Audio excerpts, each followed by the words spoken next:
Buenas noches, embajador Francisco Proaño, director de la Academia Ecuatoriana de la Lengua, don Gonzalo Ortiz Crespo, subdirector, doctor Fabián Corral, doctor Íñigo Salvador y demás miembros de la Academia, doña Romina Muñoz, ministra de Cultura y Patrimonio, don Eduardo Ceballos, embajador del Perú, don Enrique Iturriaga, embajador de España, don Gonzalo Gutiérrez Reynel, secretario de la Comunidad Andina, magistrado Rogelio Maita, presidente del Tribunal de Justicia de la Comunidad Andina, don Andrés Rebollero, secretario ejecutivo de la OLAE, doña Claudia Salgado Leví, jueza de la Corte Constitucional, don César Alarcón Costa, director de la Academia Nacional de Historia, general Paco Moncayo, director de la Academia Nacional de Historia, familiares de Íñigo, amigos académicos que nos acompañan hoy. Es un motivo de gran satisfacción, no solo por los méritos personales como escritor, como docente, como funcionario público de incorporación, como académico del número de Íñigo Salvador, sino por la circunstancia que sus padres, don Jorge Salvador Lara y Teresita Crespo, honraron a la Academia como miembros de número, y Jorge fue director de nuestra corporación. Señor director, voy a leer el orden del día y muchas gracias a todos los asistentes a este acto. Ceremonia solemne con motivo del ingreso a la Academia Ecuatoriana de la Lengua del nuevo académico correspondiente, don Íñigo Salvador Crespo. Orden del día. Primero, palabras del director de la Academia Ecuatoriana de la Lengua, embajador Francisco Proaño Arana.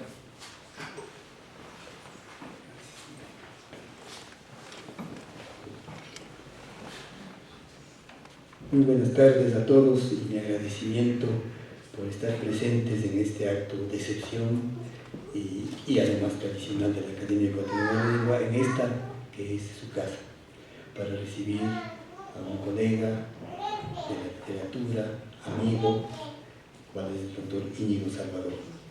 Primero mi saludo al señor subdirector de la Academia de la Lengua, doctor Gonzalo Ortiz, y además miembros del directorio, doña Romina Muñoz, ministra de Cultura y Patrimonio, con su presencia, los embajadores, don Enrique Iturriaga, embajador de España, y Eduardo Ceballos, embajador del Perú, don Gonzalo Gutiérrez, secretario general de la Comunidad Andina, magistrado Rogelio Maita, presidente del Tribunal de Justicia de la Comunidad Andina, doña Claudia Salgado, jueza de la Corte Constitucional.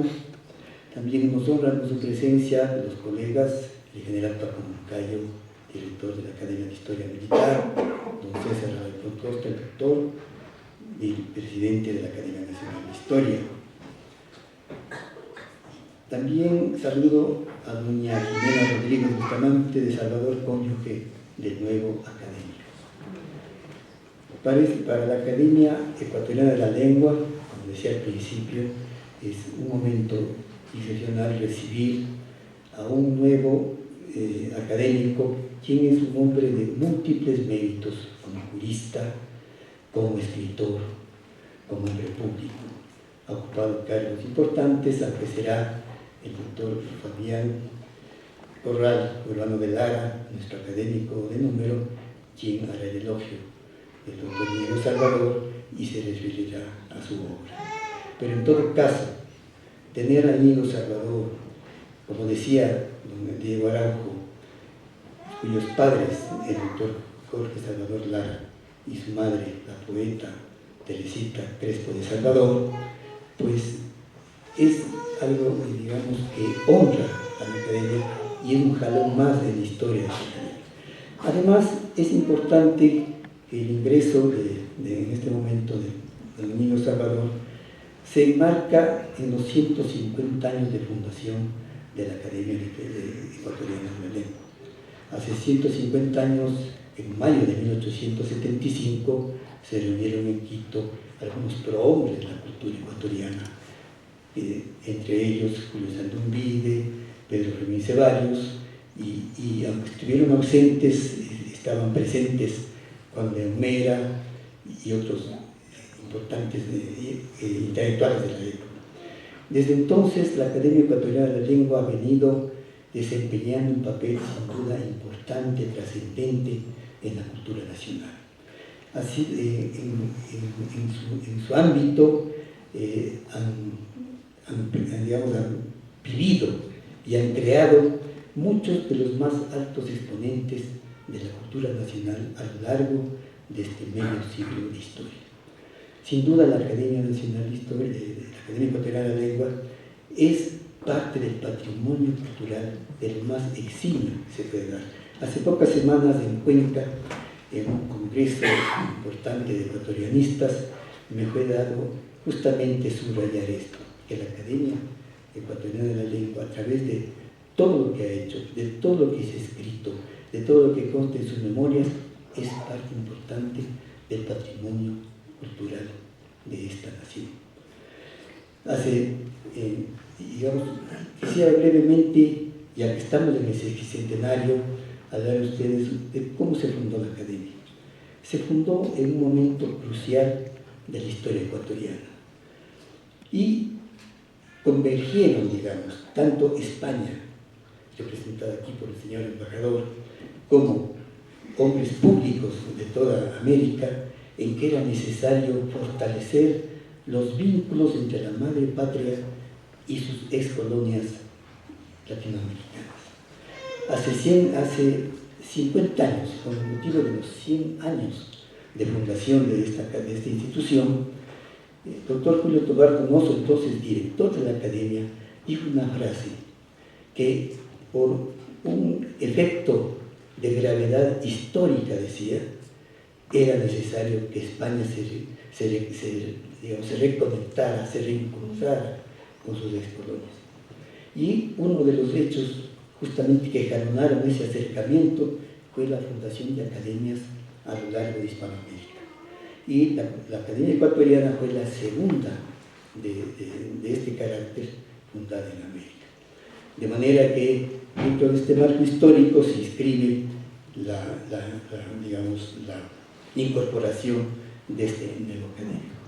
Bueno, en honor de la brevedad, no me extiendo más, les agradezco mucho y felicito al nuevo académico, don Íñigo Salvador, y las palabras pues las tiene luego el doctor Fabián Corral Urbano.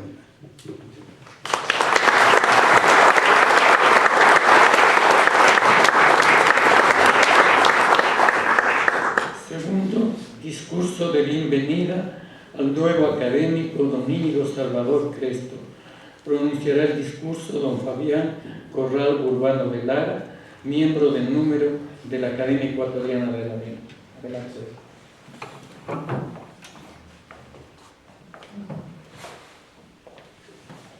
Buenas tardes.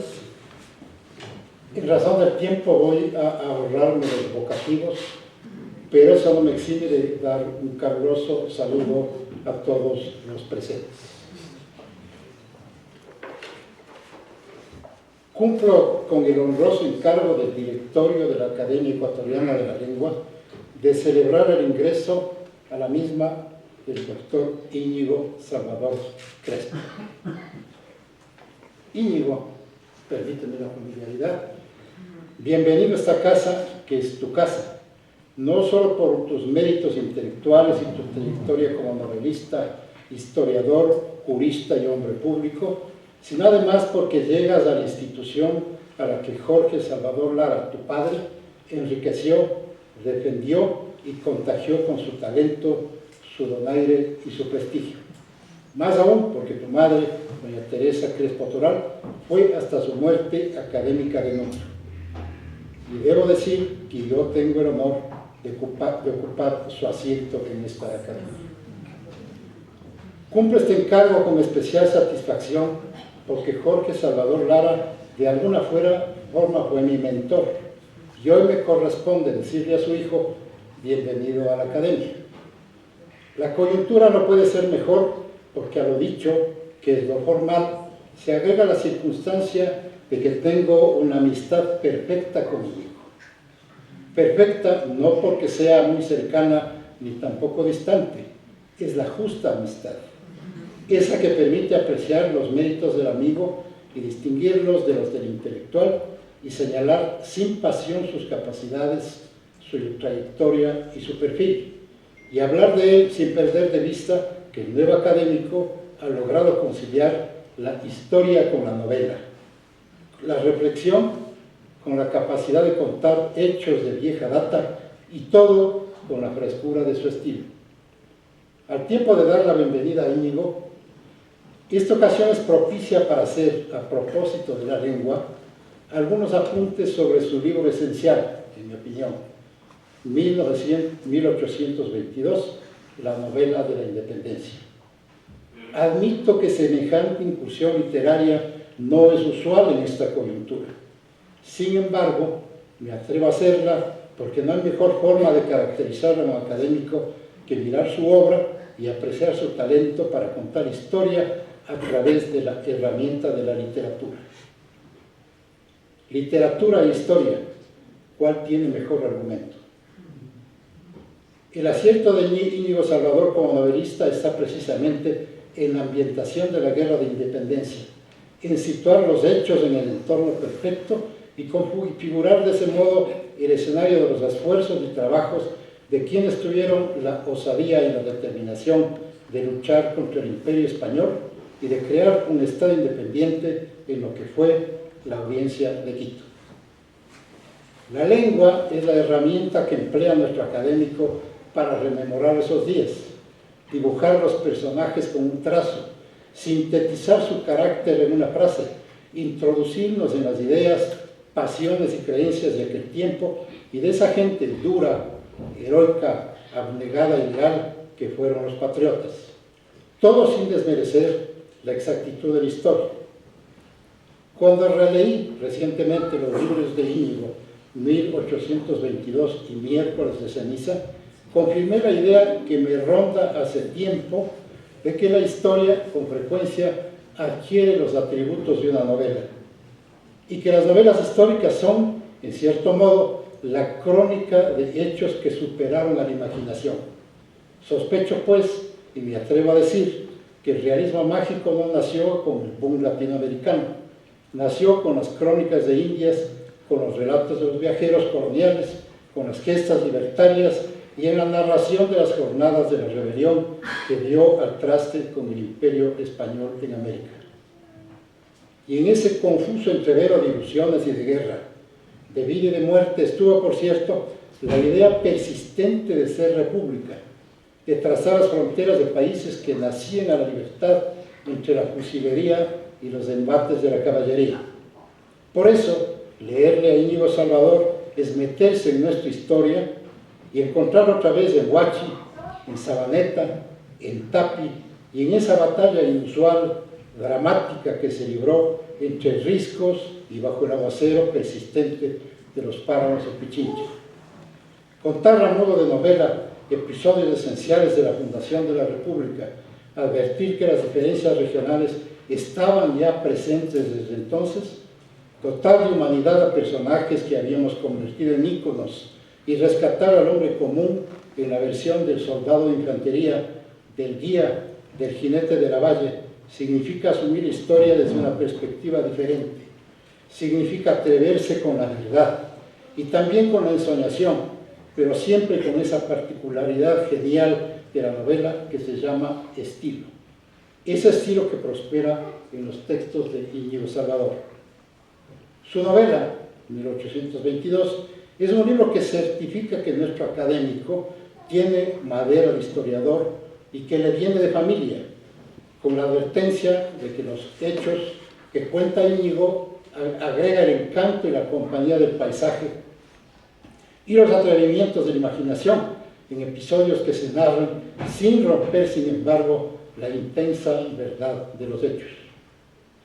La relectura reciente de 1822 la novela de la independencia, me permite hacer de esta bienvenida a la Academia ocasión propicia para destacar la potencia narrativa de ese texto y el hecho de que la novela, toda novela es novedad, es radical creación, pero acá es novedad en la visión de la historia, en la narración de heroísmos, esfuerzos, triunfos y derrotas, en la aproximación a las angustias y a los amoríos, en los encuentros de personajes históricos que descienden del pedestal del mito a la dimensión de seres que arriesgaron, temieron, odiaron, sufrieron las tormentas y entendieron que la tarea irrevocable era vencer, como vencieron.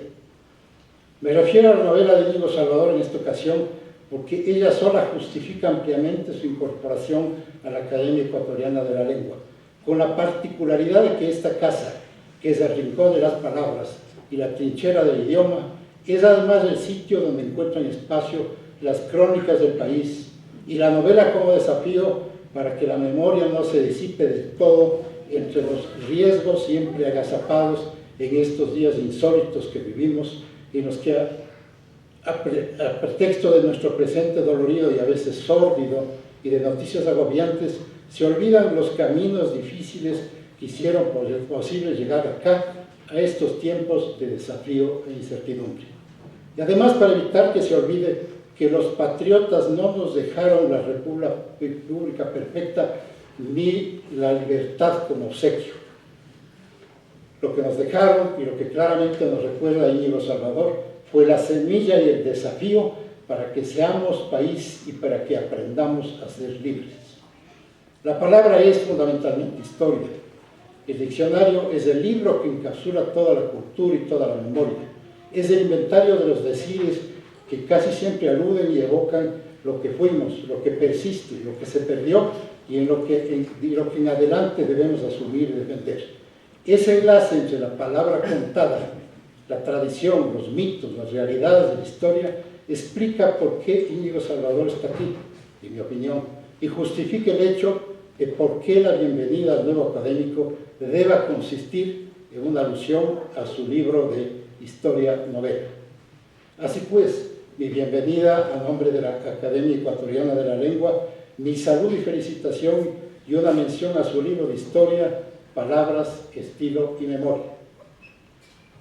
Además de escritor, Íñigo Salvador es un notable jurista.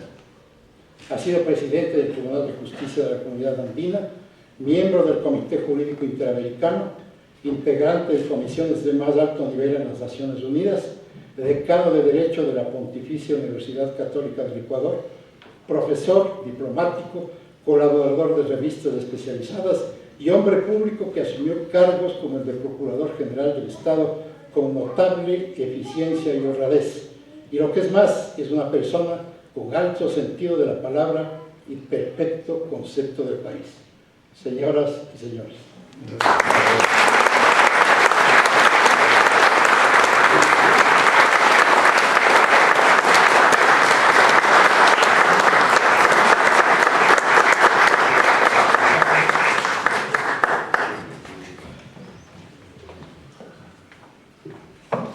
Tercero, discurso de orden que pronunciará el nuevo académico don Íñigo Salvador Crespo, quien disertará sobre el tema Guayaquil de Borges, reflexiones sobre la historia y la ficción.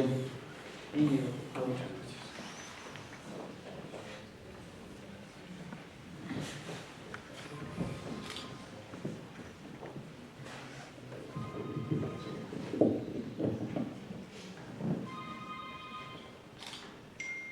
Señor director de la Academia Ecuatoriana de la Lengua, señor subdirector de la Academia, señor secretario,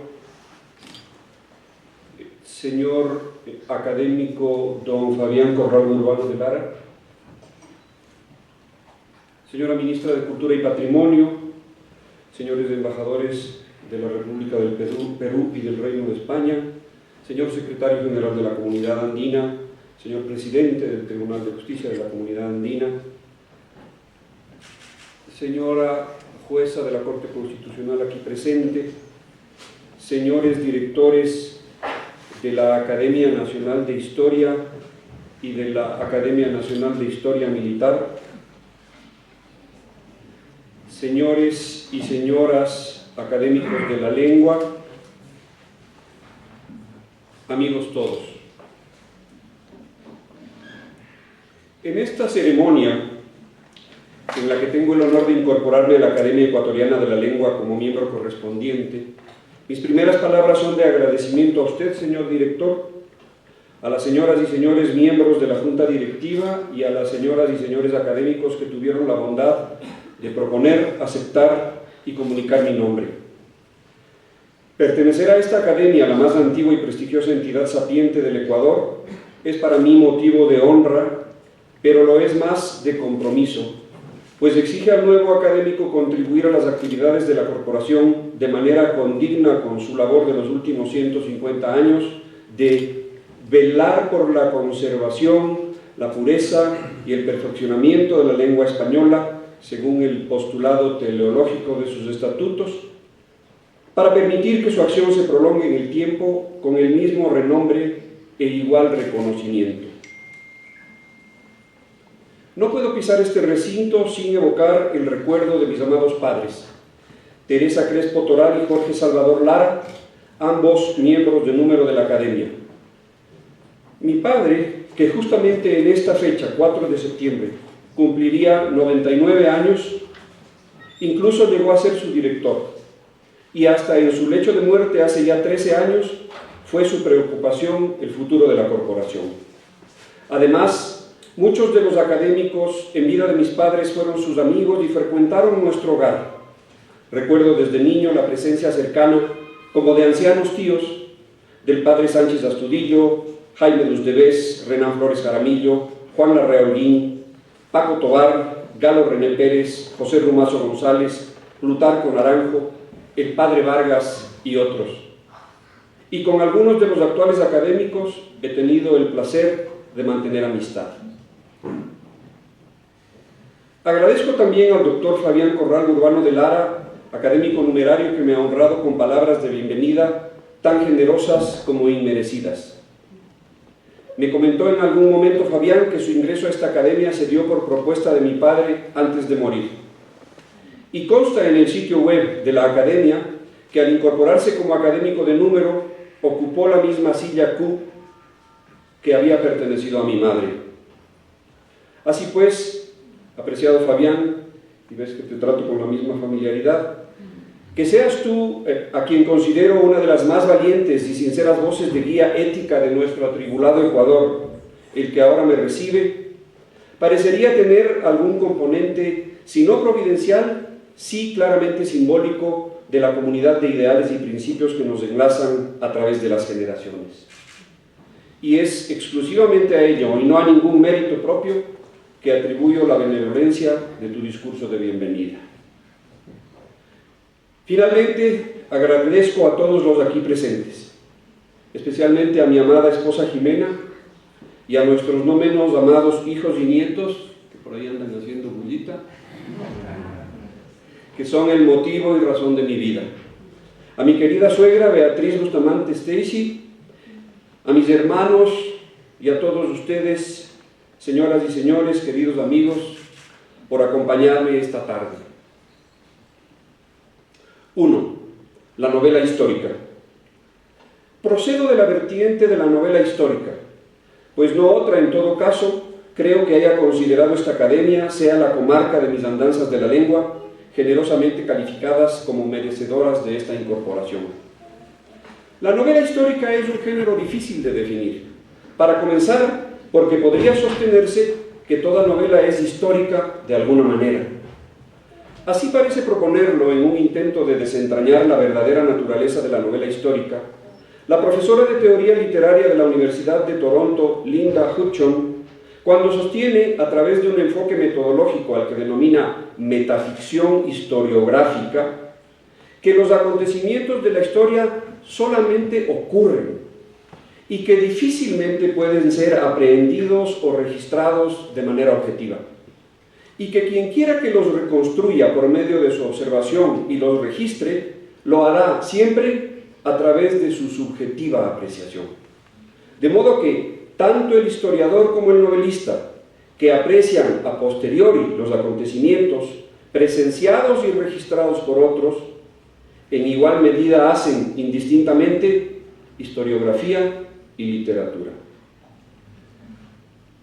Pensemos también en que hay novelas que no han sido escritas como novelas históricas, pero que transcurrido el tiempo han llegado a consagrarse como tales. Es el caso, por ejemplo, de La Cartuja de Parma, de Stendhal, quien la compuso casi contemporáneamente a las guerras napoleónicas, más con el propósito de dejar constancia de las vicisitudes personales de los aristócratas italianos frente al devenir de Europa, que con el de registrar el desarrollo de la geopolítica de la época. En ese sentido, dice el escritor noruego Karl Ove Knausgård en su ensayo La importancia de la novela, al referirse a la obra Cosas pequeñas como esas de la irlandesa Claire Keegan, la novela tiene algo en común con la primera escena de La Cartuja de Parma de Stendhal, en la que la batalla de Waterloo se describe tan de cerca que es como si nos encontráramos dentro de la historia antes de que se convierta en historia. Nos describe un suceso, una guerra, mientras aún es realidad, desde dentro. Ese es el lugar de la novela, a diferencia del periodismo, por ejemplo, o del ensayo histórico, añado yo, que siempre ve las cosas desde fuera y siempre encierra lo visto en un determinado relato, sin dejarlo nunca abierto. Fin de la cita. Se trata, en todo caso, de intentos académicos de sistematización, pero el hecho cierto es que en la literatura, ficción y realidad participan de un intercambio que las enriquece de manera recíproca. Y por más que el escritor procure conjugar hechos y personajes reales con contrapartes de ficción, tratando de mantener en lo posible una línea limítrofe entre ambos reinos, el hecho es que a la postre ambos dominios se entreverarán inexorablemente sin mayor capacidad del escritor para controlarlo. Aunque en el caso del relato Guayaquil de Jorge Luis Borges, del que nos ocuparemos de inmediato, y que, como veremos, trasciende la categoría del cuento para adquirir dimensiones novelísticas, el autor no solamente que domina esa frontera, sino que manipulándola magistralmente, traslada al lector de un lado a otro de ella a su antojo, hasta el punto que en cierto momento éste llega al extremo de confundir por completo ficción y realidad, literatura e historia. 2. El relato Guayaquil de Jorge Luis Borges.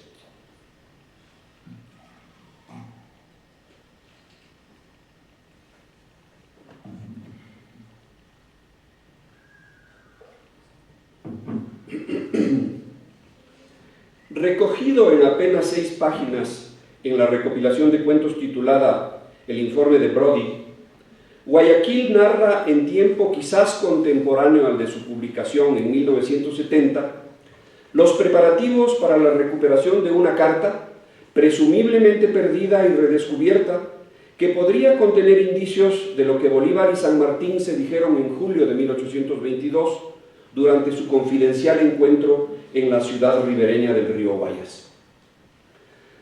Hay que recordar que el informe de Brody fue ávidamente esperado en su momento, pues aparecía 19 años después del último libro puramente narrativo de Borges, que fue La muerte y la brújula de 1951. Y aunque en su prólogo el autor postulaba que estos cuentos serían menos laberínticos que los recogidos en Ficciones de 1944 o el Aleph de 1949, no dejó de introducir también un deslinde que contiene uno de sus leitmotivs integrales presentes en toda su obra, no fuera a ser que algo de complicación se le escapara de todas maneras. No me atrevo a afirmar que estos cuentos son sencillos, dice Borges, pues no hay en la tierra una sola página, una sola palabra que lo sea, ya que todas postulan el universo, cuyo más notorio atributo es la complejidad. Fin de la cita.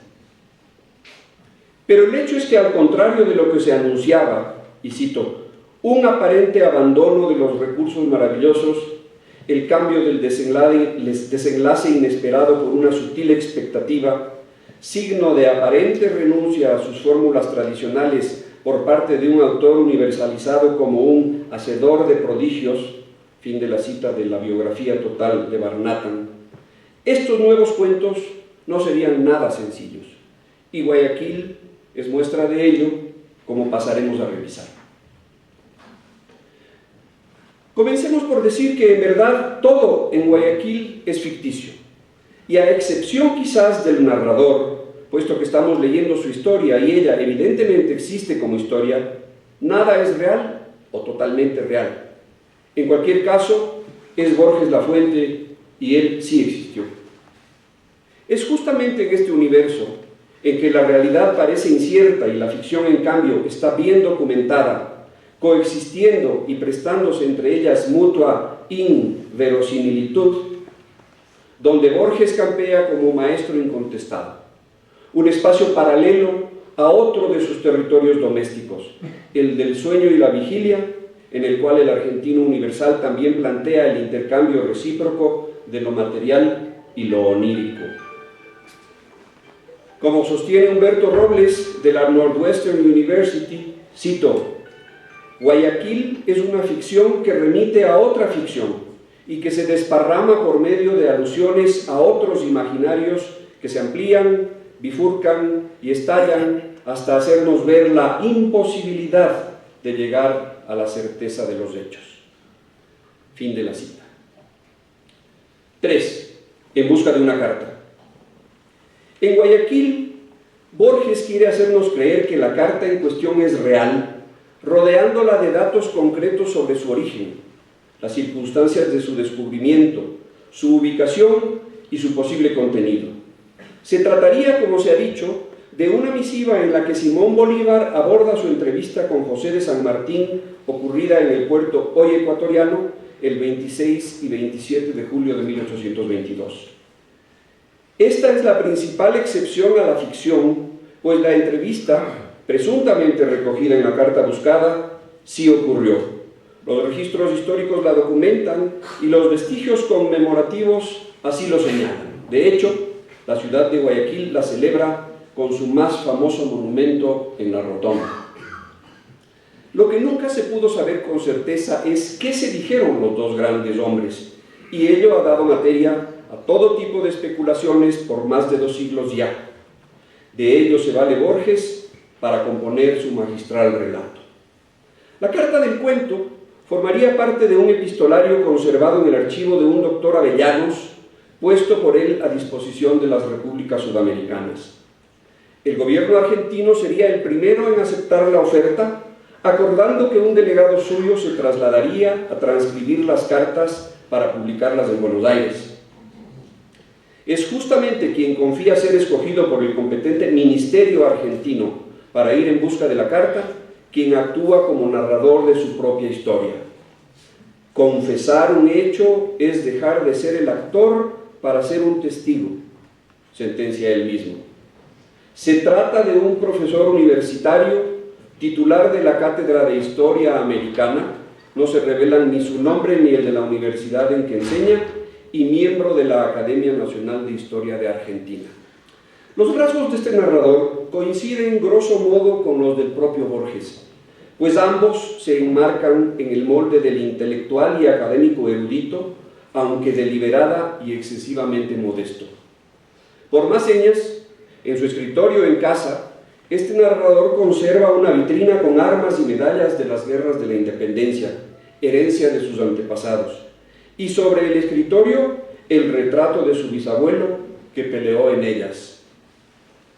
Esta ascendencia fue siempre motivo de orgullo para Borges, como atestiguan sus repetidas referencias al coronel Manuel Isidoro Suárez, héroe de Junín, en varios pasajes de su caleidoscópica obra, como en el poema Inscripción sepulcral, contenido en Fervor de Buenos Aires de 1923, en el cuento Biografía de Tadeo Isidoro Cruz, que forma parte del Aleph de 1949, o el poema Página para recordar al coronel Suárez, vencedor de Junín, en el mismo, de 1969.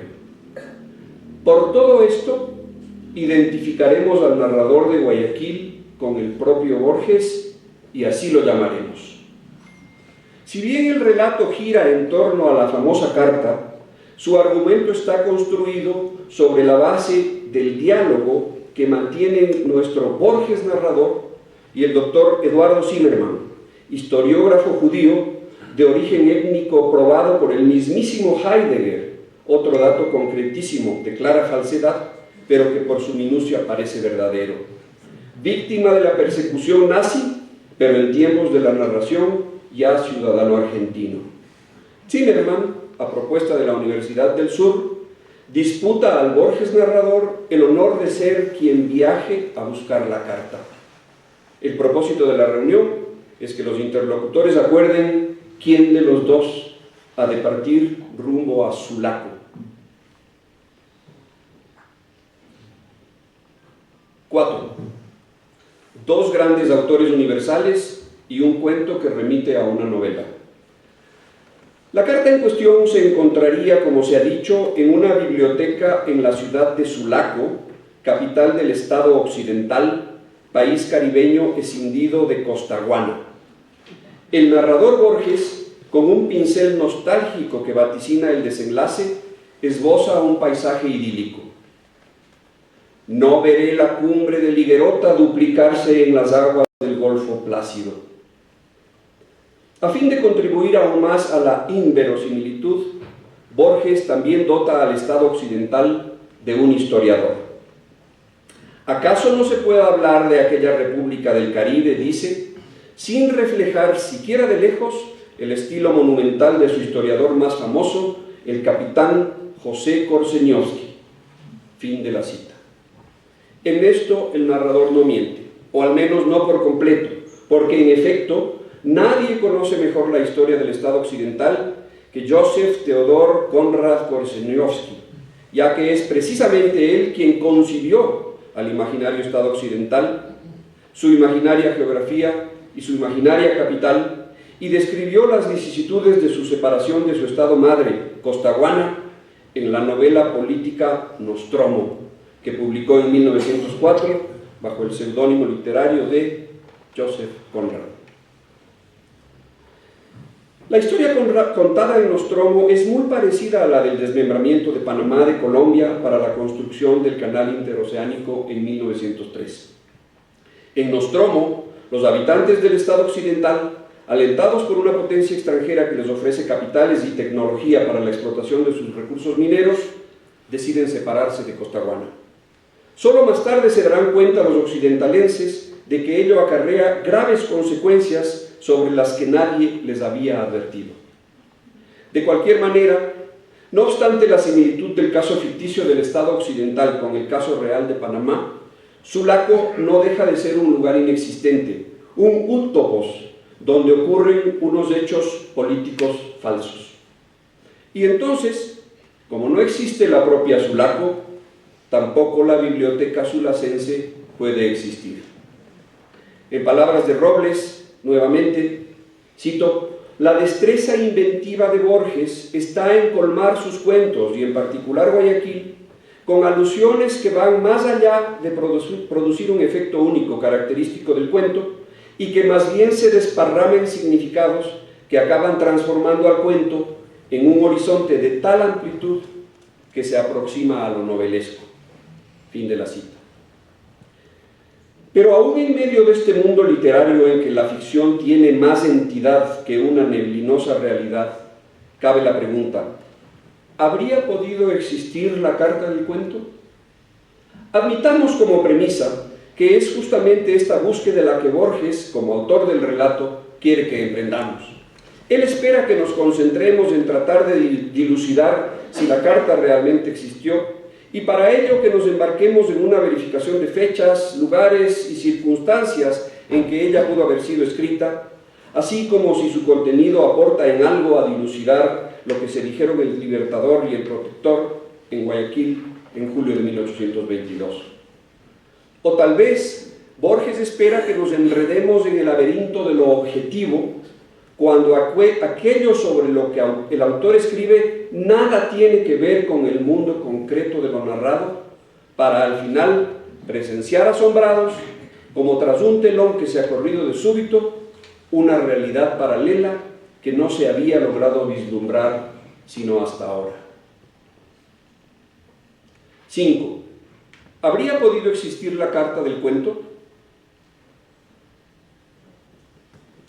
La respuesta a esta pregunta, al menos en cuanto a su contenido, es afirmativa, pues no habría sido improbable que el Libertador recogiera en una carta los pormenores de su entrevista con el protector. El problema es que no aparece de los registros históricos que tal carta existiera, pues el tema específico de la entrevista de Guayaquil, y más concretamente de su contenido, es decir, qué fue lo que se dijeron Bolívar y San Martín en su corto pero intenso encuentro, está recogido principalmente, y esto es verdad, en el informe reservado dirigido por el general José Gabriel Pérez, secretario de Bolívar, al ministro de Relaciones Exteriores de Colombia desde Guayaquil, y que lleva por fecha 29 de julio de 1822, según lo refiere el célebre historiador guayaquileño Jorge Pérez Concha en su ensayo histórico crítico de las relaciones diplomáticas del Ecuador con los estados limítrofes. Una carta en casi idénticos términos y de la misma fecha fue enviada por Bolívar a Santander. Una segunda relación de la entrevista es de autoría del coronel Rufino Guido, primer edecán de San Martín, pero esta solamente fue publicada años más tarde. En cualquier caso, ninguno de los dos oficiales fue testigo presencial del encuentro, pues los dos generales se reunieron siempre a solas.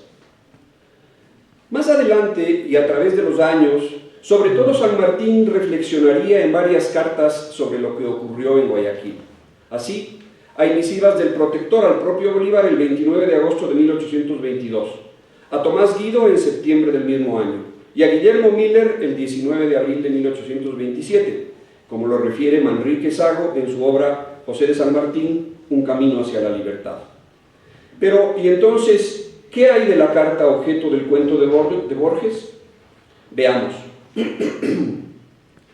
Según el cuento Guayaquil, las cartas encontradas en Sulaco, cito, no ofrecen mayor interés salvo una fechada en Cartagena el 13 de agosto de 1822, en que el Libertador refiere detalles de su entrevista con el general San Martín.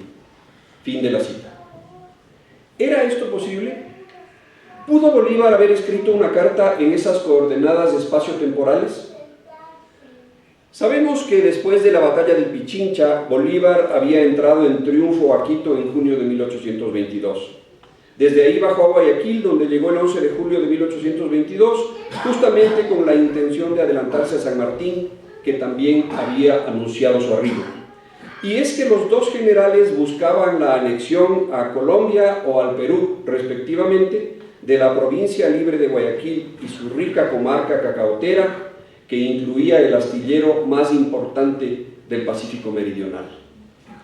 Bolívar fue recibido con grandes festejos y expresiones multitudinarias de adhesión de la ciudadanía, alentadas también quizás por el poderoso argumentum ad baculum que exhibió. Junto a él llegaron 1.300 soldados colombianos. El arribo del celebérrimo Rayo de la Guerra, como fue llamado, concitó diversos grados de interés según el bando al que se perteneciera, el colombianista, el perulero y el autonomista. El hecho es que cuando San Martín llegó a Guayaquil el 26 de julio, Bolívar había tenido tiempo suficiente para preparar el escenario de la entrevista, de manera tal que él pudiera actuar todo el tiempo como anfitrión, comillas, en suelo colombiano. San Martín se marcharía el 27 por la noche. Y el 31 de julio, Guayaquil, mediante plebiscito, decidiría su incorporación a Colombia.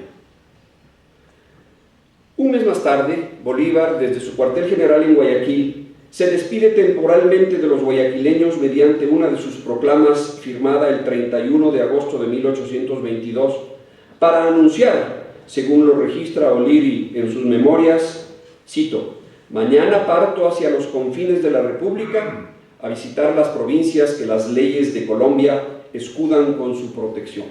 Fin de la cita.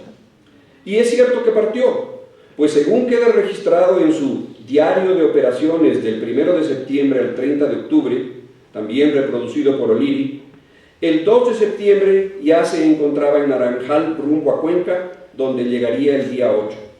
En febrero de 1823 retornaría a Guayaquil y no abandonaría el territorio quiteño, para entonces ya llamado Departamento del Sur, sino hasta junio de 1823 para dirigirse al Perú. De modo que, mal una carta de Simón Bolívar pudo haber sido expedida desde Cartagena de Indias el 13 de agosto de 1822, pues entre junio de 1822 y junio de 1823, un año entero, el Libertador no había dejado el territorio de la antigua audiencia quitense. Es más, en la fecha de la supuesta carta, se encontraba aún en la mismísima ciudad de Guayaquil. Así es como al final en el cuento, los dos elementos, lugar y fecha de la carta, se anulan como variables en miembros opuestos de una insólita ecuación. Pues si la carta fue escrita en Cartagena de Indias, esto no pudo ocurrir tan pronto como en agosto de 1822, ni siquiera un año más tarde. Y si fue escrita en agosto de 1822, con la proximidad temporal necesaria para que fuera creíble, no pudo serlo desde Cartagena.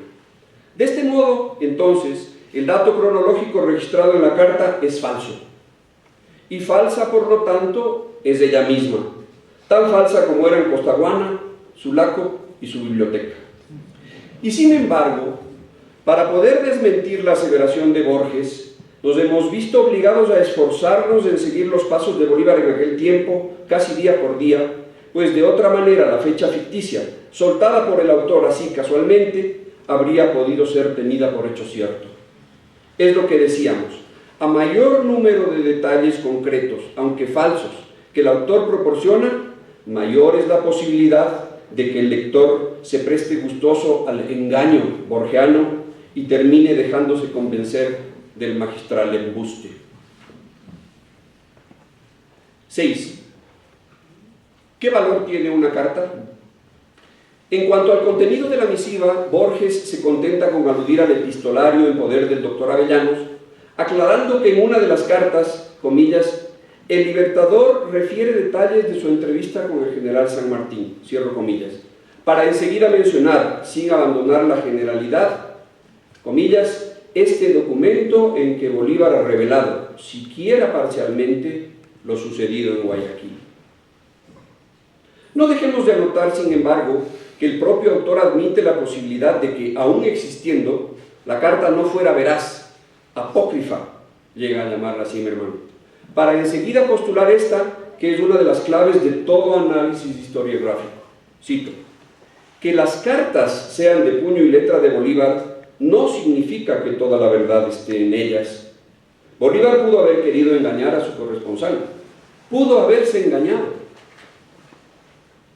Dicho en otros términos, los documentos son solo eso, soportes de palabras expresadas con una cierta intención, y transmiten solo eso, palabras, pero no necesariamente las intenciones con que fueron expresadas.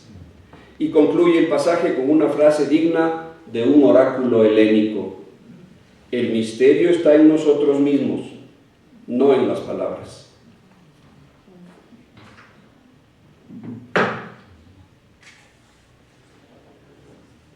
¿Qué decía la carta? 7. Es el propio doctor Zimmermann quien mejor se aventura a proponer el hipotético tenor de la carta cuando sostiene que, cito, es inevitable conjeturar que la carta de Bolívar es para justificarse. La carta nos revelará el sector Bolívar, no el sector San Martín. Fin de la cita. En otras palabras, lo que se sugiere es que, siendo Bolívar su autor, la carta probablemente narraría los hechos desde su visión, o sea, su versión de cómo discurrió la entrevista llevando el agua a su molino. Esta hipótesis, sin embargo, contrasta con la enumeración del propio Zimmermann de las alternativas de respuesta al enigma que representa la entrevista de Guayaquil, en la que San Martín, comillas, renunció a la mera ambición y dejó el destino de América en manos de Bolívar, cierro comillas, pues todas ellas aluden al sector San Martín, no al sector Bolívar. Y a ellas se refiere Zimmermann. Cito, las explicaciones son tantas, dice, Algunos conjeturan que San Martín cayó en una celada, otros que era un militar europeo extraviado en un continente que nunca comprendió. Otros, por lo general argentinos, le atribuyeron un acto de abnegación, otros de fatiga. Hay quienes hablan de la orden secreta de no sé qué logia masónica. Fin de la cita. 8. Una emboscada. La celada de la que habla el profesor Hebreo se refiere quizás al hecho de que Bolívar esperaba a San Martín en Guayaquil, haciendo ya actos de señor y dueño en el puerto, cuando al parecer la adscripción de Guayaquil a Colombia o al Perú era justamente una de las cuestiones que debían resolverse en esa entrevista. Bolívar se le habría adelantado ocupando Guayaquil y emboscando a San Martín, cuando éste esperaba que el asunto del puerto y su provincia estuviera sobre el tapete y él pudiera reivindicar en nombre del Perú la soberanía de esta república sobre la ciudad ribereña del Guayas y su comarca. Es verdad que en carta dirigida a Olmedo desde Cali el 2 de enero de 1822, Bolívar había puesto en claro que Guayaquil pertenecía a Colombia por haber sido parte del virreinato de la Nueva Granada desde la creación de este en 1717, no obstante sus sujeciones al del Perú en lo militar en varios momentos. Este fue el nacimiento del principio del derecho internacional uti possidetis iuris, que postulaba que las nuevas repúblicas mantuvieran los mismos límites de las respectivas jurisdicciones coloniales a que pertenecían en 1809, año de la Revolución de Quito, que dio inicio al proceso independentista. San Martín, por su parte, había sostenido que debía dejarse a los guayaquileños decidir su destino, en enunciación de otro principio de uso internacional, el de la libre determinación de los pueblos. Y sin embargo, si algo puede concluirse en los registros documentales de la época, es que justamente ese tema nunca fue tratado por los dos generales. En efecto, en el informe reservado del general José Gabriel Pérez ya mencionado, consta que, comillas, el protector dijo espontáneamente a su excelencia y sin ser invitado a ello, que nada tenía que decirle sobre los negocios de Guayaquil en los que no tenía que mezclarse. Cierro comillas. Tal parecería entonces que San Martín renunció motu propio a tocar el tema de Guayaquil al ver que el puerto estaba ya en manos colombianas. Sin embargo, la actitud de San Martín no era inocente. Él había buscado coincidir en Guayaquil con la División Auxiliar del Norte del Perú, que después de participar en la campaña de Quito, avanzaba ahora hacia ese puerto para embarcarse al Perú. Si él hubiera llegado primero, la provincia de Guayaquil, desde las actuales Manabí hasta El Oro, sería peruana. Vistas las cosas en perspectiva y a la luz del efecto práctico inmediato, es claro que la maniobra de Bolívar de recibir a San Martín en Guayaquil, después de haber tomado la ciudad, resultó de una sagacidad política arrolladora.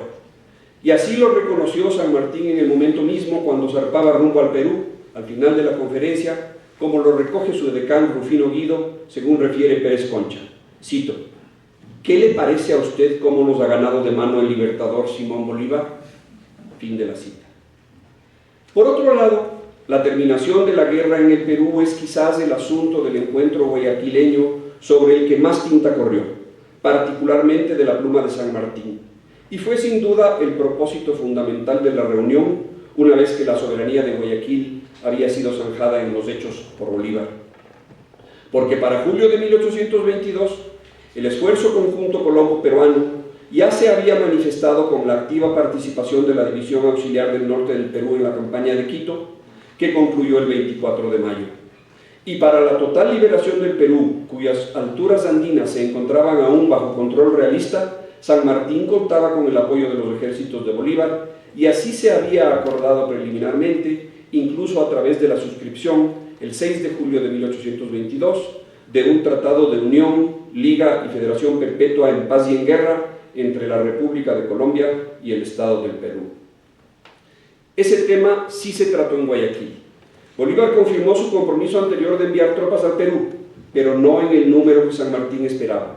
Se sabía que después de Pichincha y Bomboná, los efectivos colombianos reforzados con los prisioneros realistas tomados en batalla que habían aceptado pelear bajo la bandera tricolor eran más de 9.000. Bolívar, sin embargo, para decepción de San Martín, se limitó a ofrecer apenas 3 batallones, es decir, poco más de 1.000 hombres. Quizás para alentar a Bolívar a que enviara más soldados colombianos al Perú, San Martín ofreció al caraqueño el mando de todo el ejército libertador y él mismo ponerse bajo sus órdenes. El libertador no aceptó, pretextando no ser digno de mandar al hombre que había librado el Río de la Plata, Chile y Perú.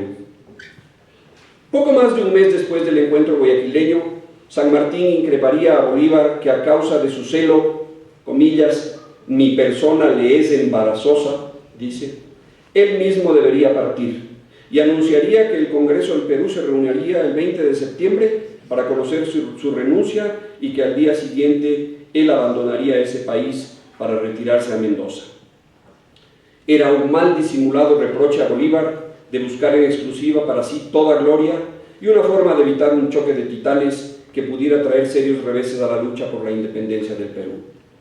En septiembre de 1822, San Martín, ya sin ambajes, confesaría a Tomás Guido: lo diré a usted sin doblez, Bolívar y yo no cabemos en el Perú. La historia, sin embargo, nos enseña que cuando se libró la batalla de Ayacucho en diciembre de 1824, el contingente total de colombianos se aproximaría a los 5.000 soldados. Así, parecería que la negativa de Bolívar era otra estratagema para quitarse a San Martín del medio. 9. Un general ajeno. Pero muy en el fondo las motivaciones de San Martín para retirarse son las que Zimmermann resume. San Martín, abro comillas, era un militar europeo extraviado en un continente que nunca comprendió, cierro comillas. La idea hace alusión a su adiestramiento militar en las guerras peninsulares, su para entonces ya virtual ruptura con el gobierno de las Provincias Unidas del Río de la Plata, su hastío de las manipulaciones de los gobernantes civiles peruanos, su preferencia porque un príncipe europeo viniera a reinar en el Perú. Sí, motivos para sentirse fuera de lugar no le faltaban. 10. Un acto de abnegación. Cito: otros, por lo general argentinos, le atribuyeron un acto de abnegación. Fin de la cita. Que fueran sus compatriotas los que invocaban la naturaleza desprendida del protector no es de extrañar, pues lo conocían bien y habían sido testigos de otros actos de altruismo sanmartiniano, o al menos así calificaban los argentinos al cruce de los Andes para liberar a Chile primero y después al Perú, o la colaboración con O'Higgins, alejándose él mismo de todo protagonismo durante la campaña por la independencia de Chile. Pero Zimmermann propone esta respuesta, que no deja de ser una razón cierta, aunque no única, como contraria a la de la prevalencia de la voluntad, su hipótesis predilecta, comprobable en su propia actitud frente a la misión a su lado. Más que abnegación, parecería que San Martín estuviera aquejado de un profundo afán de renunciación, como si la entrevista de Guayaquil fuera un trámite que hacía solamente por no dejar de cumplir, para tacharlo de una lista de pendientes, a sabiendas quizás que la pugna la tenía perdida de antemano. 11. Un hombre cansado. Ese sentimiento de desinterés no es muy lejano de la otra posible causa de la retirada de San Martín, recordada por Zimmermann: la fatiga. En realidad, si consideramos la larga trayectoria desde su llegada a Buenos Aires en 1812 hasta la conferencia de Guayaquil, 10 años más tarde, el cansancio físico tampoco es improbable. Es más, es absolutamente aceptable después de una década entera dedicada a las luchas por la independencia. Más todavía si se toma en cuenta su mala salud atribuible a la vida en campaña, que se manifestaba en úlcera, reumatismo, insomnio y temblor de la mano derecha, como refiere su biógrafo Sago. Abnegación o fatiga, agotamiento del cuerpo o del alma, a la final, lo que a San Martín le impelía a partir era un profundo desánimo. 12.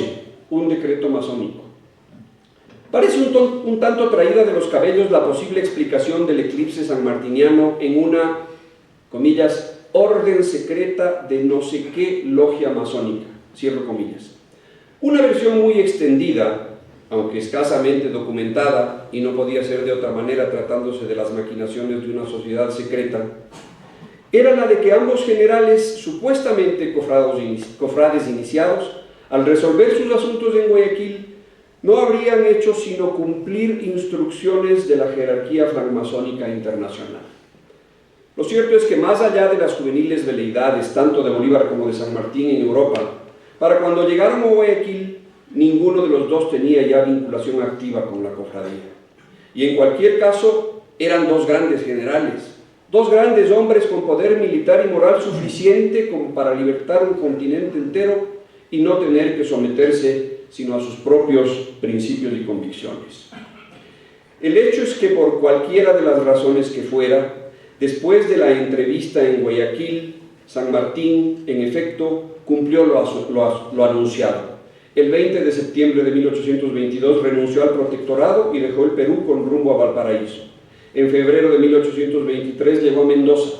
El 3 de diciembre arribó a Buenos Aires y el 10 de febrero de 1824 se embarcó hacia el Havre. Morirá en Boulogne-sur-Mer el 17 de agosto de 1850 sin haber vuelto a pisar tierra americana. 13, número de la suerte. El desenlace. A estas alturas de la lectura descubrimos que nada en el relato es cierto. Se trata de un engaño total.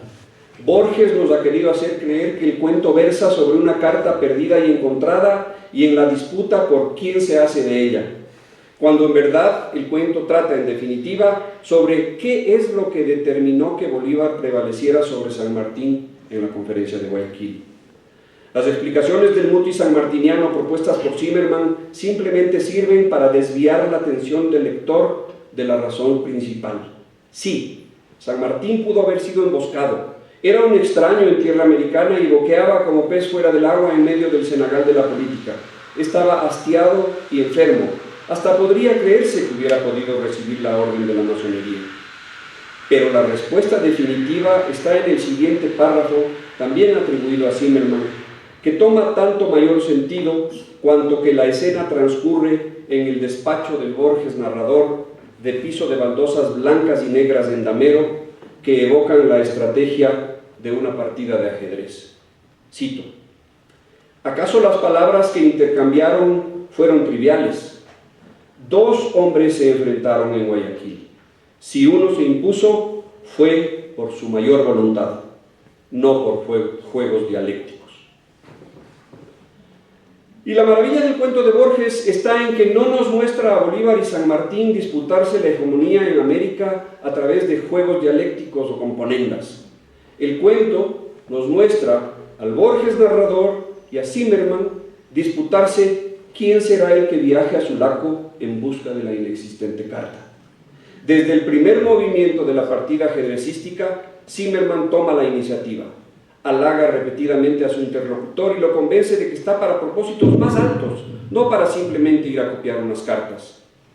Ante el voluntarioso avance de Zimmermann, que para todo tiene una respuesta, el Borges narrador, momento a momento, se va batiendo en retirada, víctima de su desmedida modestia, de su enfermizo apocamiento. Al final del cuento, Zimmermann extiende al narrador una pluma y una carta. Este la firma sin más. Es su renuncia a la misión a Sulaco en pos del epistolario y su recomendación de que ella sea encomendada al profesor judío. Zimmermann es Bolívar, el narrador Borges es San Martín. Y Zimmermann, como Bolívar, se impone por su mayor voluntad. Así, el lector llega a la misma conclusión que el autor del cuento enuncia en el epílogo de la primera edición inglesa del informe de Brodie. Cito: Guayaquil puede leerse de dos maneras diferentes, como un símbolo del encuentro de dos famosos generales, o si el lector está de ánimo mágico, como la metamorfosis de los dos historiadores en esos dos generales. A la final, pero en realidad desde el principio del cuento ya lo vimos, el Borges narrador se resigna. No veré la cumbre de Higuerota duplicarse en las aguas del Golfo Plácido, dice. No iré al estado occidental, no descifraré la letra de Bolívar en esa biblioteca, a la que desde Buenos Aires imagino de tantos modos, pero que tiene sin duda su forma exacta y sus crecientes sombras.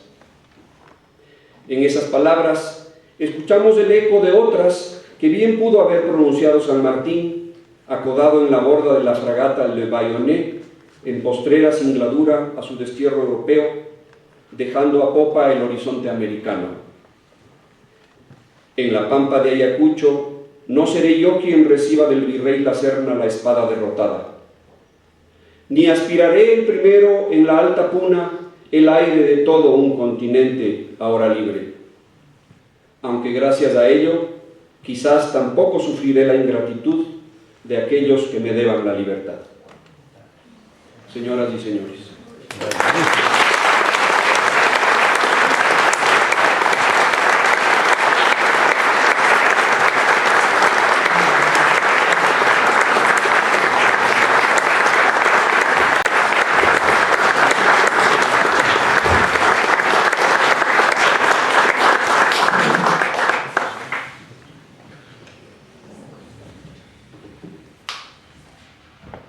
Cuarto, entrega al recipiendario del diploma y medalla de rigor.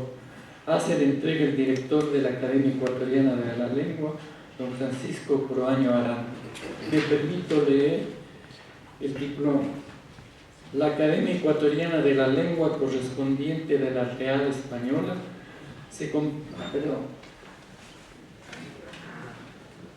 La Academia Ecuatoriana de la Lengua correspondiente de la Real Española, en reconocimiento de los méritos literarios, la investigación histórica, la docencia y el servicio público, además de otras circunstancias y atributos que distinguen a don Íñigo Salvador Crespo, decidió nombrarlo académico correspondiente y lo recibió en tal calidad en sesión pública solemne de esta fecha, con la lectura de su discurso reglamentario. Para dejar constancia de lo antedicho, se expide el presente diploma autorizado con las firmas y sello de rigor. Quito, 4 de septiembre de 2025. Francisco Proaño Arandi, director. Diego Araujo Sánchez, secretario.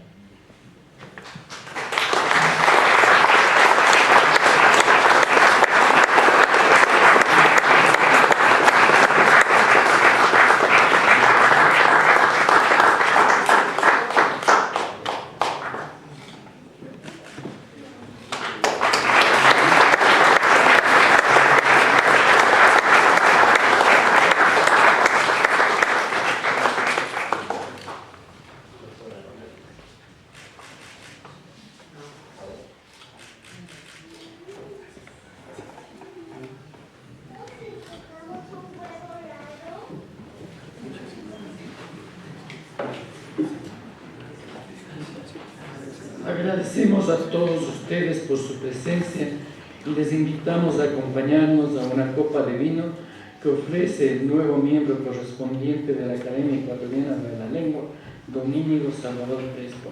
Muchas gracias por su presencia.